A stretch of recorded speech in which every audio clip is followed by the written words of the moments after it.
Praise the Lord. Kung tatay yung katabi mo, batiin mo muna. Sabi mo, Happy Father's Day. At sabi mo, salamat sa buhay mo.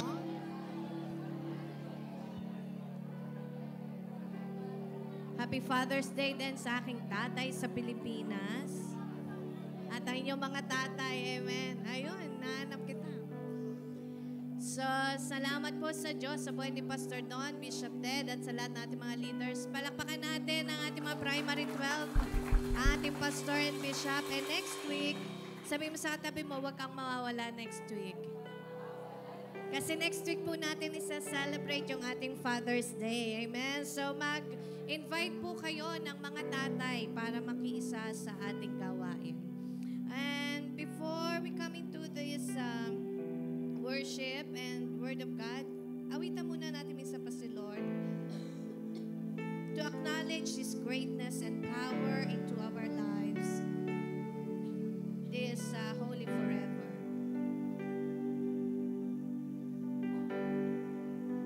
Let's sing to God. Thousand generations falling down in worship, sing a song of ages to them. Sing it to Jesus.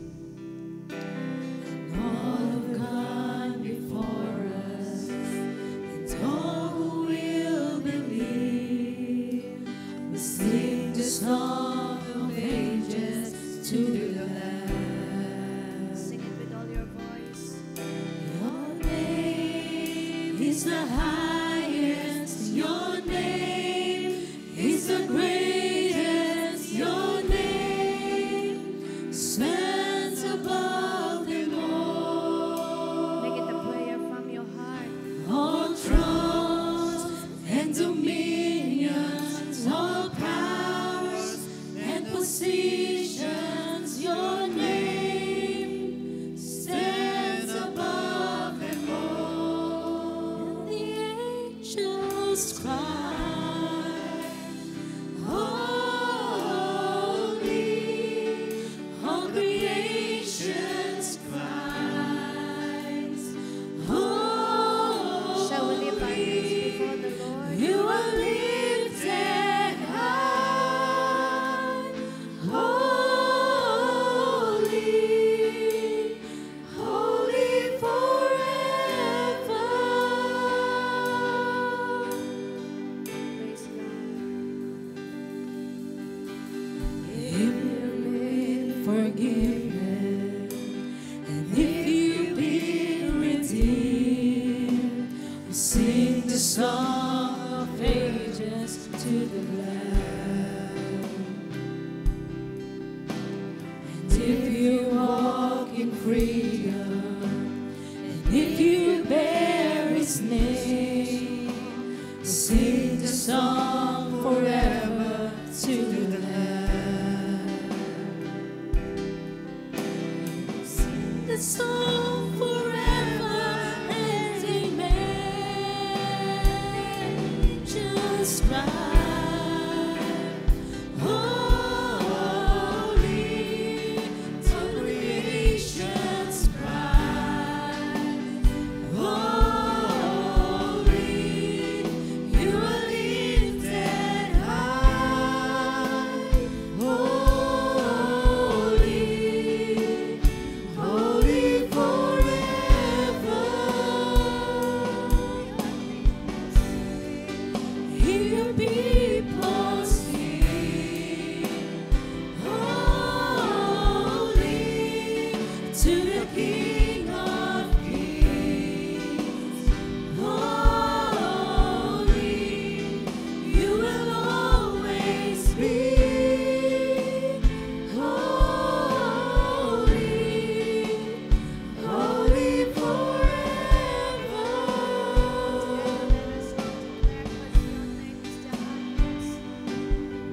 Your name is the highest. Your name is the greatest. Your name stands above them all. All thrones and dominions, all powers and positions.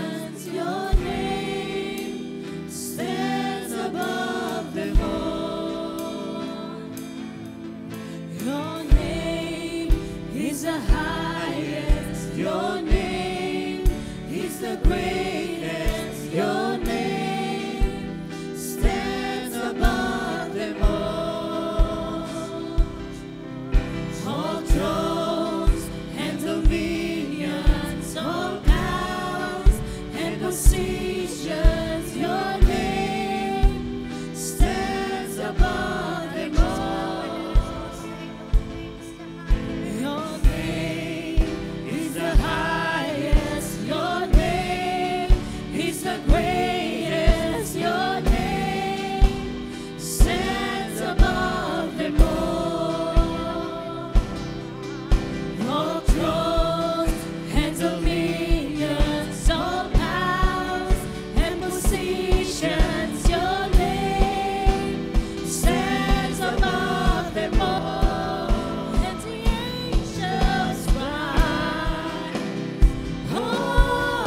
holy, for creation's cries, holy, you are lifted high, holy, holy forever.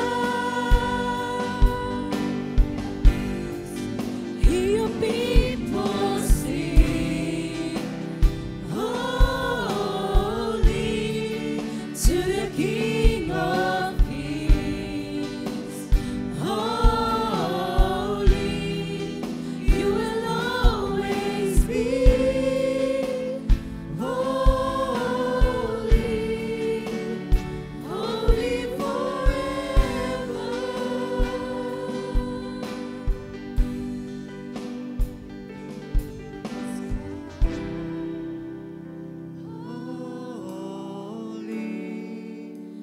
Nations rise.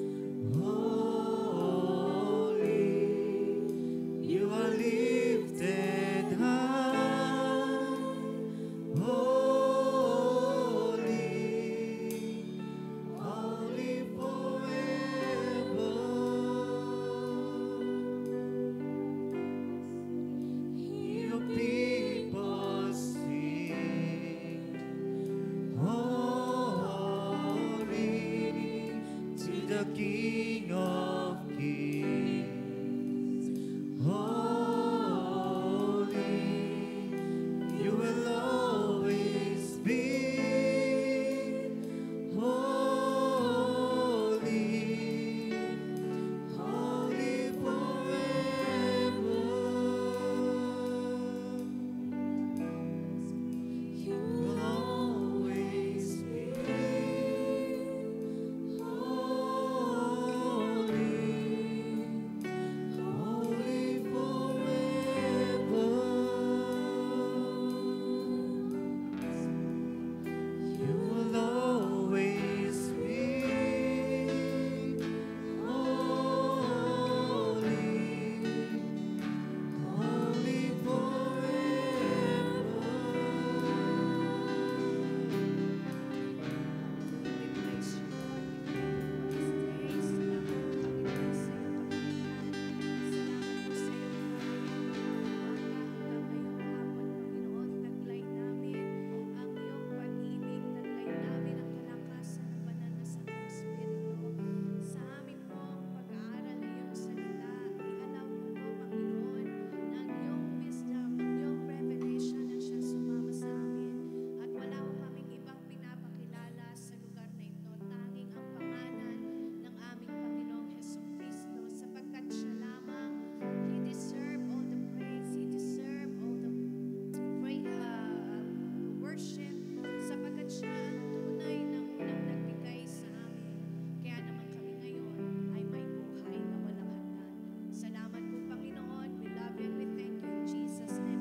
So, pinag-uusapan po natin sa buwan na, anong buwan na ngayon?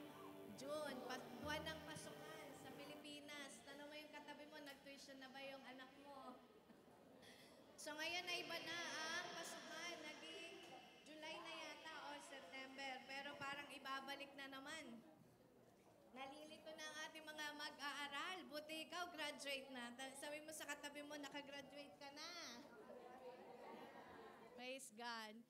So, salamat po sa Diyos sa opportunity na pinagkaloob niya sa atin upang tayo ngayon ay magkatipon-tipon.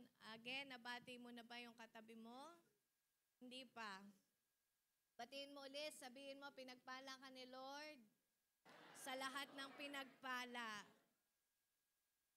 So, ang pinag-uusapan po natin sa loob ng buwan ng June ay wedding invitation or invited. Sino dito nakapag-invite ngayong araw? Salamat sa buhay mo. Dahil ang invitation ay ipinagkaloob o biyaya sa atin ng Panginoon. Tingnan lang muna natin saglit in Matthew 22, verse 1. This is about the parable of the wedding banquet, and Jesus spoke to them again in parable, saying, "The kingdom of heaven is like a king who prepared a wedding banquet for his son." So kapag po pala tinignan natin ang Jewish tradition nung unang panahon, ay ina-arrange po pala talaga ang wedding. Tanongin mo yung katabi mo, kung kasal na yan, in-arrange ka ba ng magulang mo? Ayan.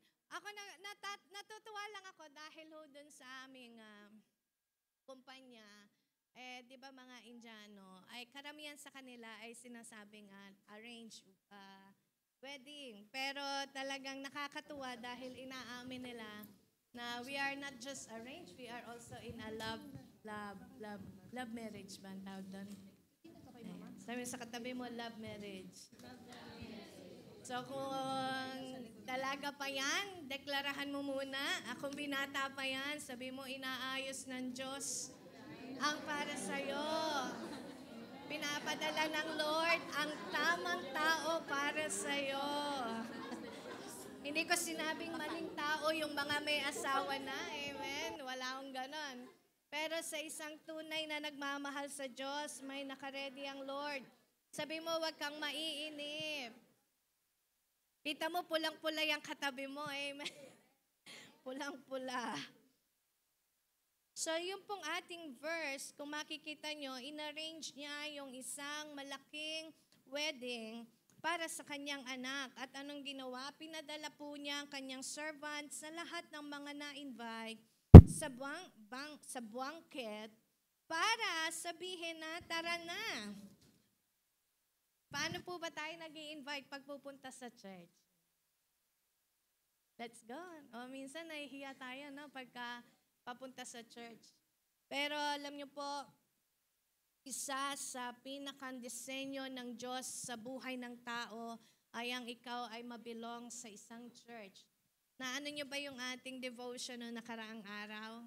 Sabi natin, I belong to the Church of Jesus Christ. I am a member of the body of Christ. Kaya humalaga na meron palang church, amen, tayong inuuwian. At ang church ay hindi ho yung lugar o hindi yung BMI. Ang church ay tayo. Tingnan mo yung katabi mo, church yan. Kaya yung invitation po ay mahalaga. Dahil nag-ready ang hari. Anong iniready niya? Banquet. At kung titingnan niyo po sa verse 4, ang sabi ng king, then he sent some more servants and said, "Tell those who have been invited that I have prepared my dinner." Anong ginawa? Nagpatay ng pinatabang. Ayun o, nakalagay paten. Tinagalog ko lang. Ulitin na, basahin nga natin. Sabi ng joke kanina, nung tumingin ako sa salamin, nakita kong mataba na pala ako. Kaya sabi nung,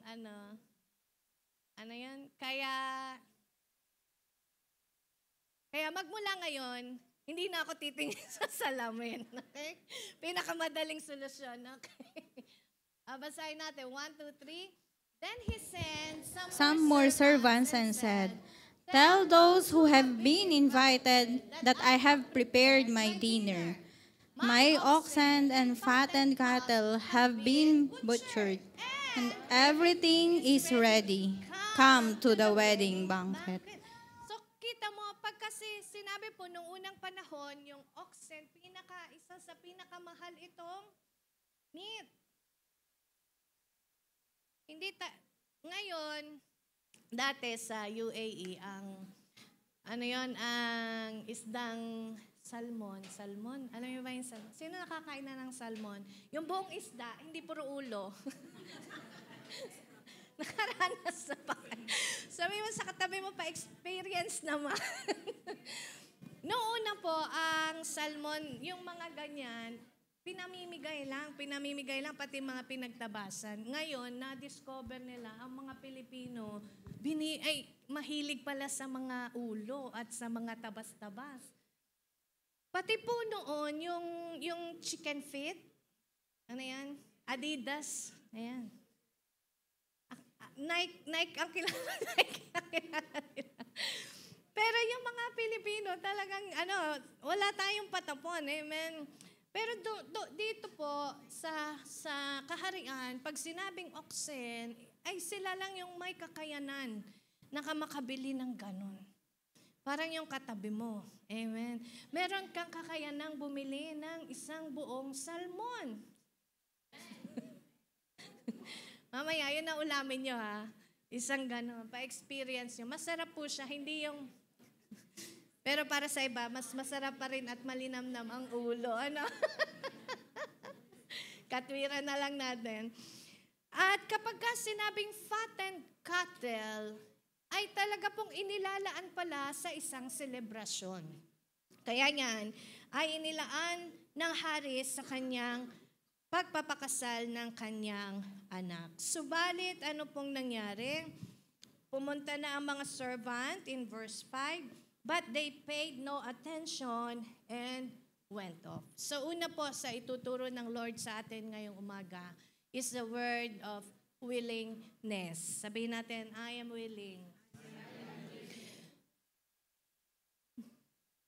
Kung makikita po natin sa ibang version, ito ding invitation na isinend ay, yes, it is rejected, pero more on the people that are invited are more on not willing.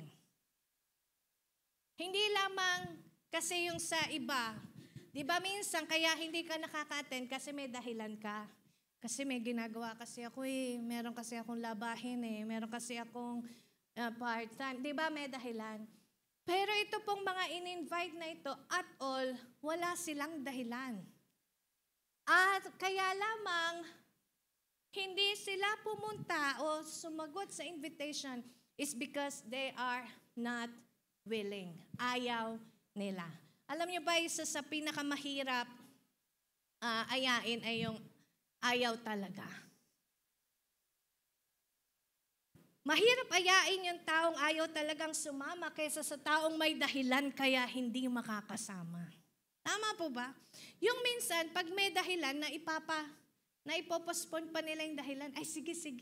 Sa ano na tayo magpamassage? Sa next week na. Kasi may lakad ako, di ba? Pagka naiimbitahan ka. Pero yung mga taong ayaw talagang pumunta, kahit pwede naman silang pumunta, hindi pupunta.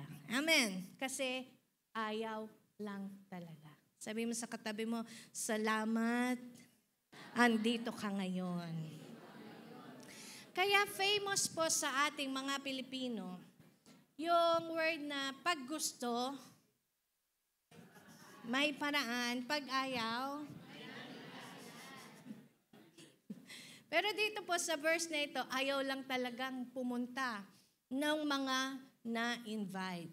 And why would people turn down an invitation to attend a wedding feast at the palace? Bakit ba?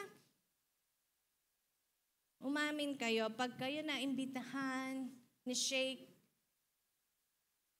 Muhammad, Sheikh Zayed, pupunta kayo o hindi? Teka, saan muna kayo inimbitahan?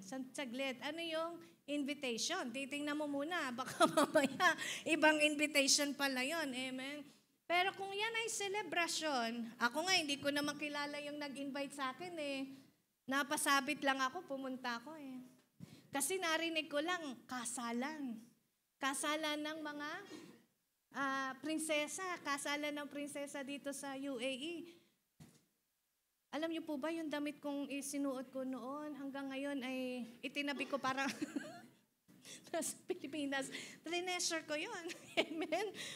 So kung ang isang celebration ay planado, tingin mo ba at pag inimbitahan ka, pupunta ka o hindi? Dahil ang kasalan po ng anak ay well prepared ng hari. Amen? Kaya nga yung bago pa ikasal, nakapagpataba pa ng cattle. Bago pa ikasal, nakapag-alaga pa ng mga oxen. Bakit planado ang kanyang selebrasyon? Amen? So, kapag planado, ang isang selebrasyon ng mga hari ay well heard.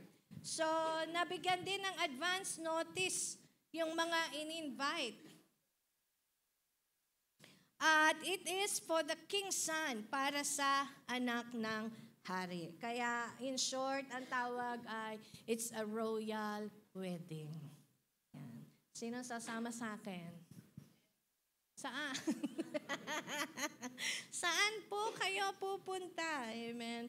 So, again, it is not because they are unable, but it is because they are not willing. But praise and glory to God. Pasalamatan mo yung katabi mo. Salamat talaga sa buhay mo. You are willing to come. You are willing to answer in God's invitation. Kasi kung hindi ka willing, wala ka sana ngayon. Praise God. At alam niyo po, yung word na willingness, ay makikita po natin yan sa una din sa buhay ng ating Panginoong Hesukristo. But before that, I would like to highlight that God has invited us, number one, God has invited us so that He could work in us. Ulitin ko po. God has invited us so that He could work on us. Alam niyo po sa Diyos, merong situation, nakaranas na ba kayo? Kayo muna. Nakaranas na ba kayo ng isang sitwasyon sa buhay nyo na hindi nyo matulungan ng isang tao kasi wala ka doon? Tama ba? Parang ikaw nandito ka sa UAE. Tapos nabalitaan mo, nasusunugan yung kapitbahay nyo sa Pilipinas. Nakita mo sa Facebook Live. Naka-live yung nasusunog yung katabing bahay. Hindi ka makatulong. Bakit? Andito ka eh. So, pero ang heart mo, gustong-gusto mong makatulong. Kaya ang ginawa mo, anong ginawa mo? Shinare mo ng shinare yung live. Huwag niyong gagawin dito yan, ha? Huwag kayong mag-share ng mga sunog. Jet, ha? Ano nangyari ng ano? Ano yung shinare mo? So, God has invited us so that He could work in us. So, ang Diyos po nahihirapang kumilos sa buhay natin, lalo na wala siyang kakayahan na makagawa, na makakilos ang kapangyarihan niya sa lugar na yon. Katulad ng sabi ko, nandito ka sa UAE, nasusunugan sa Pilipinas, wala kang maitulong. Alam niyo po ang Diyos, kaya pala tayo iniimbitahan ng Diyos sa kanyang kaharian para maranasan mo yung total works ng Lord sa iyong buhay. At hindi ho makagalaw ang Diyos kapag tayo ay nasa estado o nasa pinili mo ang buhay na naghihiwalay lang sa atin sa Diyos, walang iba kundi ang kasalanan. I want you to understand na ang dahilan ng Diyos kung bakit Kanya iniimbitahan sa Kanyang kaharian. Ang usapin po dito ay hindi reliyon at hindi anumang denomination, kundi kaharian.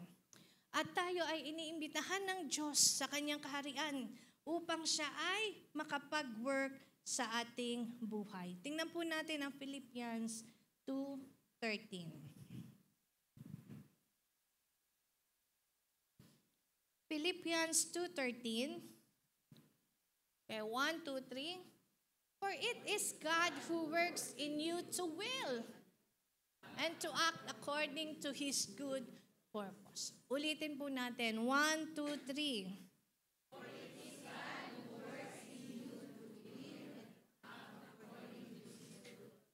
Sino daw ang nagwo-work sa buhay natin? It is the Lord who works in you para naisin mo ang Ang Diyos, pag pala po siya ay nakapasok na sa puso natin, ang gusto niya, naisin mo na lang yung gusto niya. Nakuha niyo? Ang gusto ng Lord, gustuhin mo yung gusto niya. Tanay may katabi mo, gusto mo ba? Kaya minsan, akala din natin na yung ating mga buhay paglilingkod, ginusto na lang natin, pero hindi pala. Ang isa pa lang, kaya pala ginugusto mo na maglingkod sa Diyos o makasunod sa Kanyang kalooban o sa Kanyang salita, kasi yan ang tunay na kagustuhan ng Diyos sa'yo. Amen? Sabi mo sa katabi mo, gusto-gusto ng Panginoon. Makasunod ka sa Kanyang kalooban. Makagawa tayo ng mabubuting bagay according for His good purpose. Kaya minsan, nakakaramdam tayo, ang ating buhay, pagiging Kristiyano, ay masayang tunay. Sabi mo sa katabi mo, masaya ako. Tingnan mo nga kung masaya talaga. O napipilitan. Sabi mo ulit sa katabi mo, I am willing. Willing ano? Willing ka bang maglakad kahit mainit ang araw? Or willing ka lang kung merong susundo mamaya? Sabi natin, I am willing. Gusto ng Panginoon makakilos siya ng malaya sa ating buhay. Kaya kinakailangan gustuhin mo din ang Kanyang kagustuhan. Kaya ho tayo napapahamak kapag lumabas na tayo doon sa tinatawag nating kalooban ng Diyos. Amen?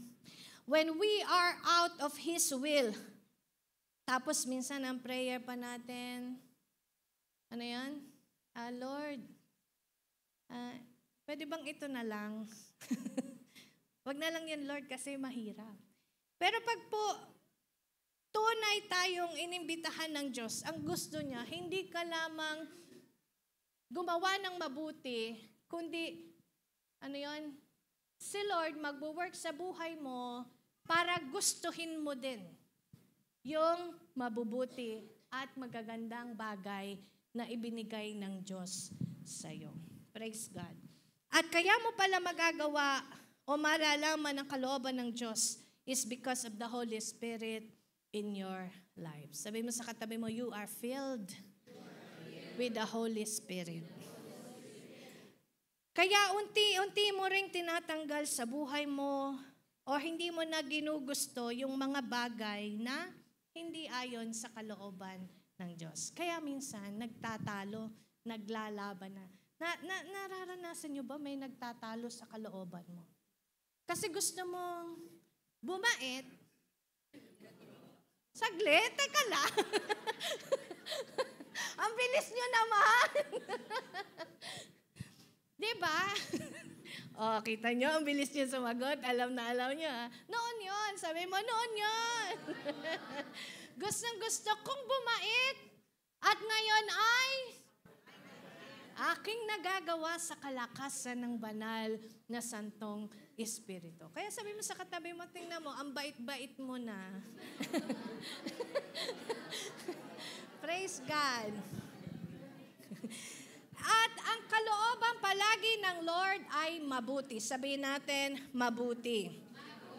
Hindi tayo ipinahamak ng Diyos at hindi niya ninais na kaya ho isa sa palaging itinuturo ng Diyos sa akin, all things are always working for our good. Sabi mo sa katabi mo, lahat ng bagay, magre-resulta yan sa ikabubuti mo pag nagtiwala tayo sa Diyos. Amen? Bakit? Kasi yun ang palaging resulta, yun ang gustong result ng Diyos sa ating buhay. Kaya ang gustong ituro ng Lord sa atin is yung willingness para yung will niya ay maka-work sa ating buhay. You can understand this kapag nakita mo, tingnan natin Philippians 1:6.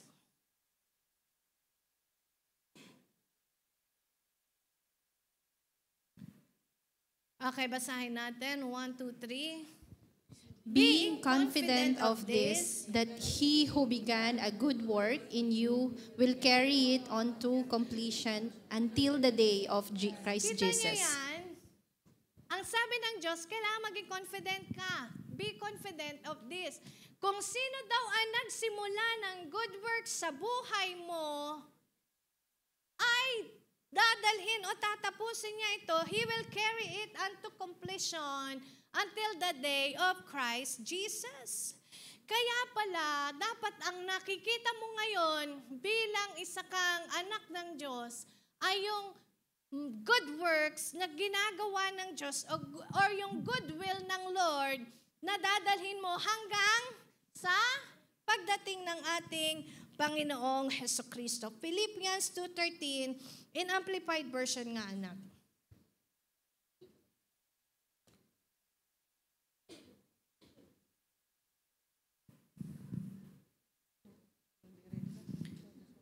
Okay, basahin natin. 1, 2, 3. Not in your own strength, for it is God who is the while effectually at work in you, energizing and creating in you to the power and desire, both to will and to work for His good pleasure and satisfaction and delight. Amen. Amen. Kaya ngayon, ang invitation ng Diyos sa atin ay hindi lamang para mag-invite ka sa labas, kundi ang gusto niya, maging willing ka. Kasi kapag willing ka, madali ka nang makapag-invite ng tao sa labas. Pero ang tanong, are you willing? Isa ka ba doon sa pag tinawag ng Diyos, ay sasagot ka ng yes, Lord, yes, Lord, yes, yes, Lord. Sabi pa nung awit, ano yan? I'm pressed but not crushed, persecuted, not abandoned, struck down but not destroyed. I am blessed beyond the curse, for His promise will endure. His joy gonna be my strength. Sabi mo, yes, Lord, kahit pressed down, kahit struck down, yes, Lord. Yan po yung invitation na ino-offer ng Lord sa atin ngayon. Number 2, second invitation God is giving us is the invitation to understand that Jesus is always willing to do the Father's will. The invitation to understand that Jesus is always willing to do the Father's will. Alam niyo po ang Panginoon Jesucristo, siya yung kauna-unahang naging willing. Kasi kung hindi naging willing ang Diyos, pag naririnig ko yung will, naaalala ko si Kuya Will eh. Ay, Kuya Will. Kilala niyo ba yun? Bigyan ng jacket yan. Kuya Will, di ba? Pero may mas willing pa kay Kuya Will, yung katabi mo. Amen? At kung may itatanong pa kung sino yung unang-unang will or willing, ay walang iba kundi ang Panginoong Hesukristo. Jesus is always willing to do His Father's will. even up to his persecution, up to his death, he never gives up. Kaya alam niyo po, sa buhay paglilingkod, sa pag-iimbita, remember, we're not just inviting people to attend the church. We're inviting people to know Jesus Christ and for them to have a relationship in Christ. Huwag tayong makampante na nag-i-invite tayo para dalhin dito sa church. Again, remember, the church is you. Ang tao po ay ginawa ng Diyos na relational. Ano ibig sabihin na relational? May ka-relasyon. Yan yung katabi mo kung may ka-relasyon. Naku po, nagkulbitan na. Relational. Ang gusto ng Diyos, tayo ay may...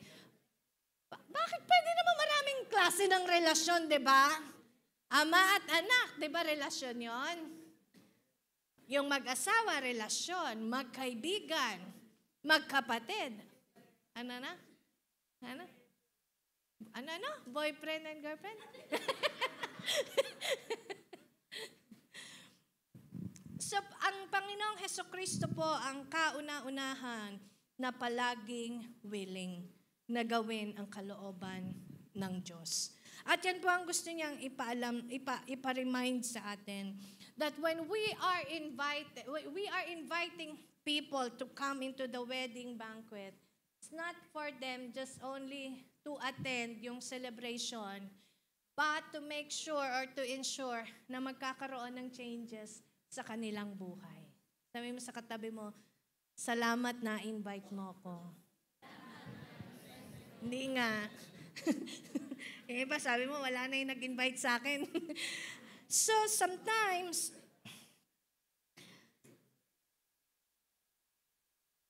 nakita niyo po yung mga servant, yung iba pala dun sa servant na ipinadala, alam niyo bang pinatay sila ng mga in-invite?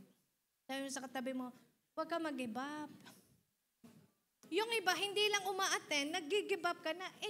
Yung ang sa hari, pinatay pa yung ibang servant. And yet, they didn't give up.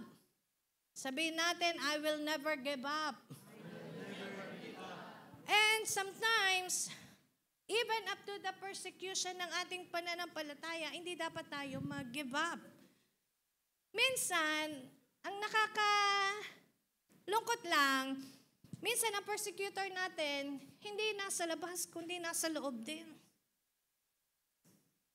Sino may katabi mo? Persecutor mo ba yan o kakampi mo? Minsan.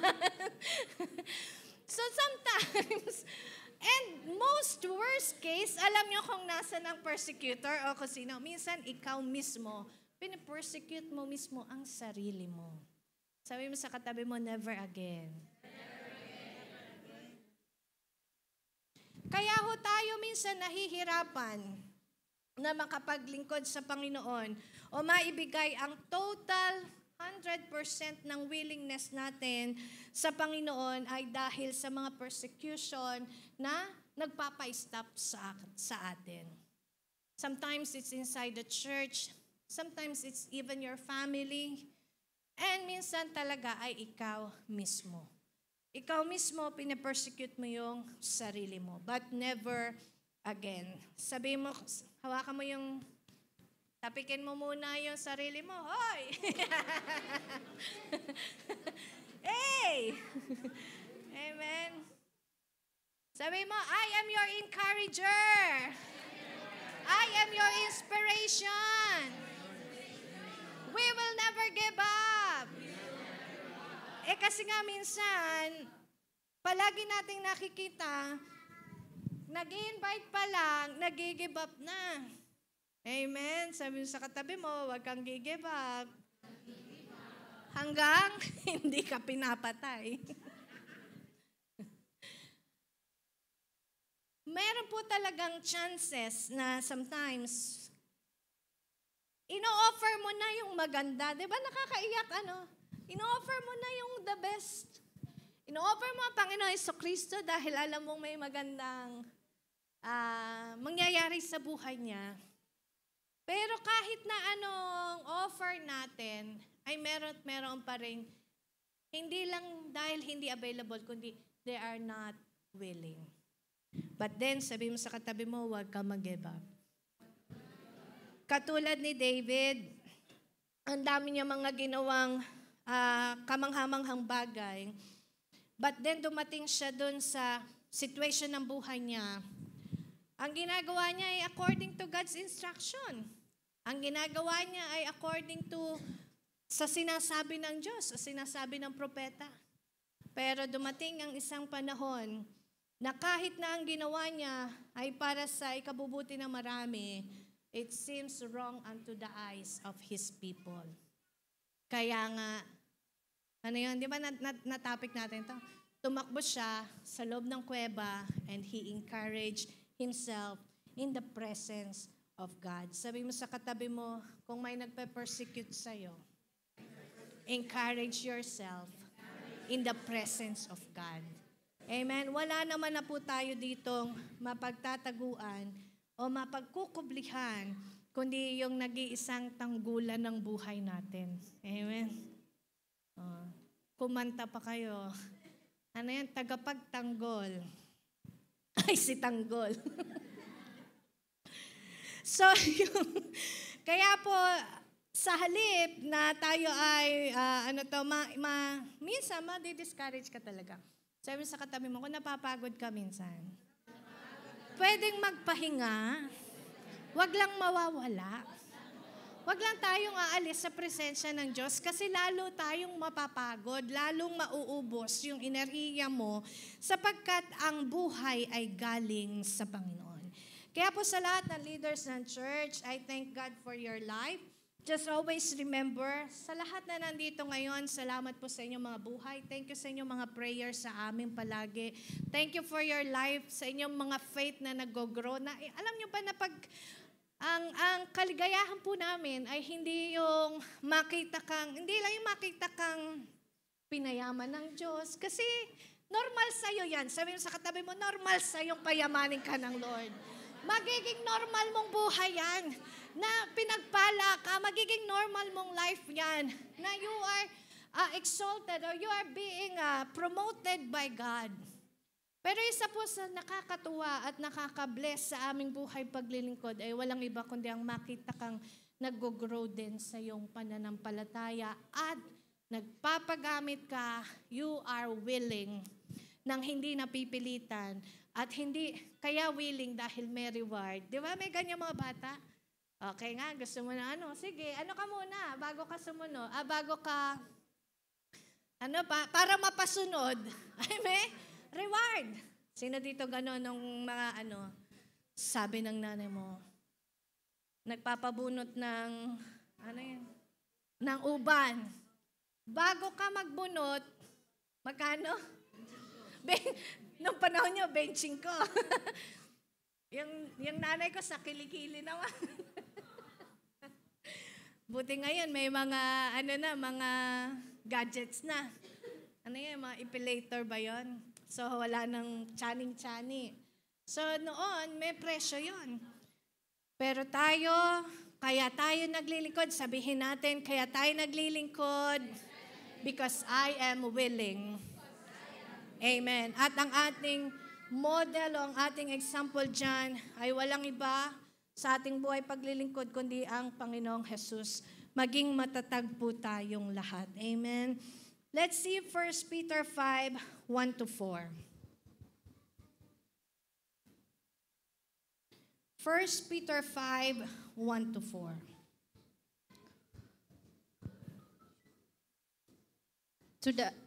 Sige, Christy. To the elders among you, Nahiya. a fellow elder, a witness of Christ's sufferings, and one who also will share in the glory to be revealed. Verse 2. Be shepherds of God's flock that is under your care, serving as overseers, not because you must, but because you are willing. Okay, ulitin natin. Be Shepherds of God's flock that is under your care, serving as overseers, not because you must, but because you are willing, as God wants you to be, not greedy for money, but eager to serve, Verse 3.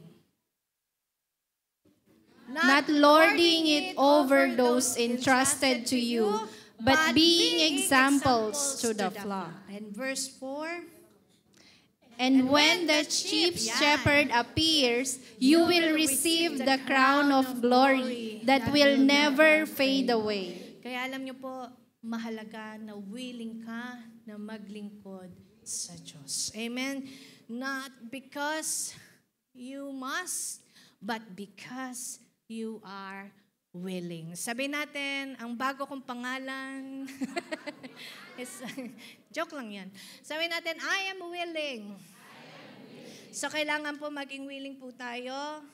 At sa ating pong buhay paglilingkod, maraming hindi makakaintindi ng ating sitwasyon. Amen. Lalo na meron tayong mga personal na mga challenges. Pero, always remember this, we are serving the Lord and not men. Alam ng Diyos yung kapuruhan ng ating puso. Alam ng Diyos kung willing ka ba talagang gawin ang kanyang kalooban or napipilitan lamang tayo.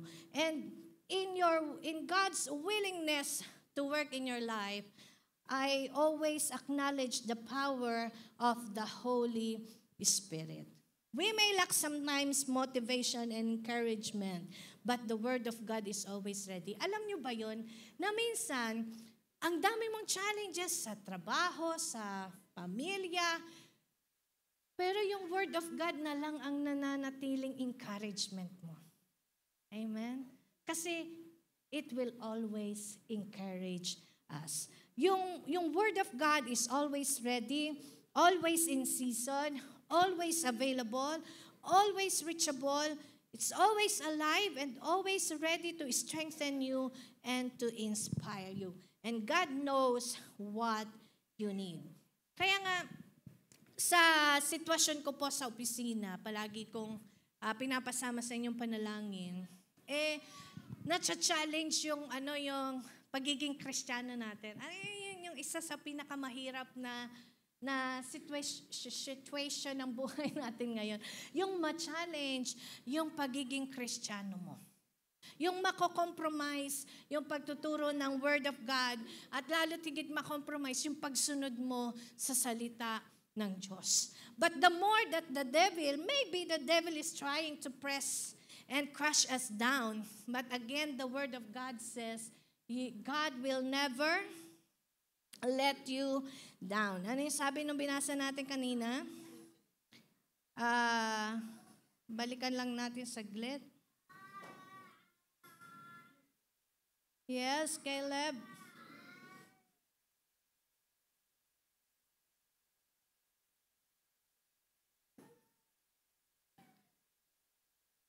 Sana ba yon?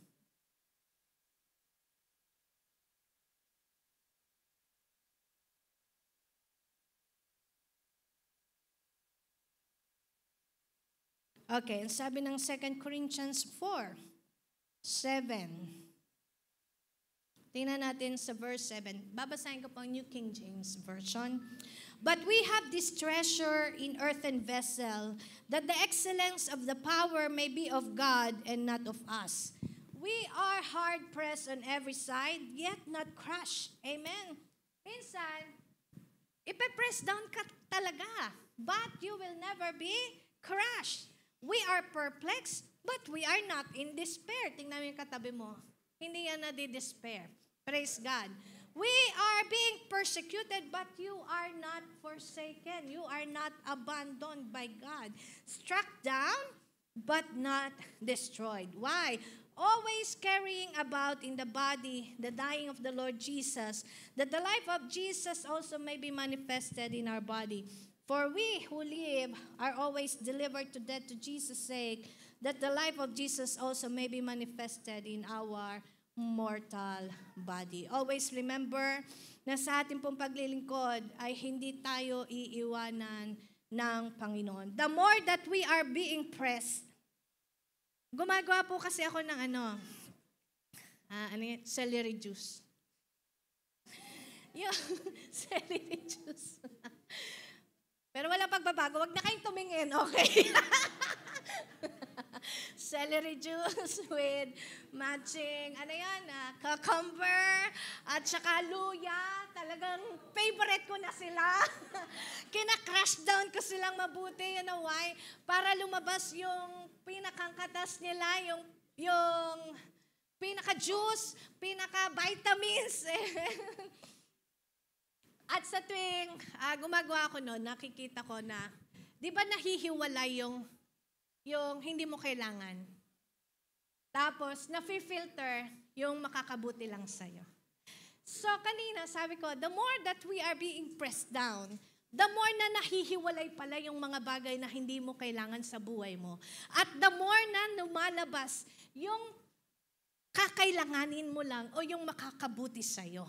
Yung pureness yung purity, yung pinakampuro nung celery.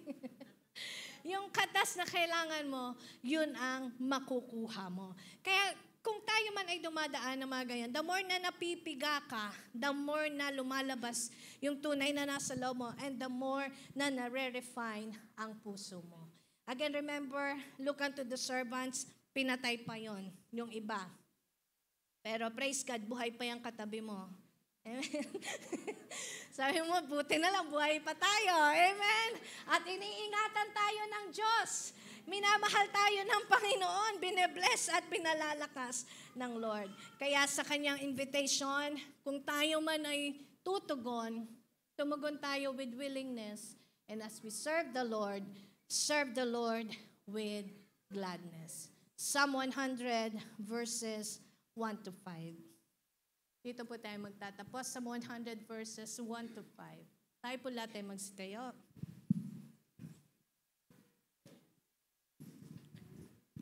Ang sabi po ng verse, basahin nating lahat. Make a joyful shout to the Lord, all you lands. Verse 2. Serve the Lord with gladness and come before His presence with singing. Know that the Lord, He is God. It is He who has made us and not we ourselves. We are His people and the sheep of His pasture.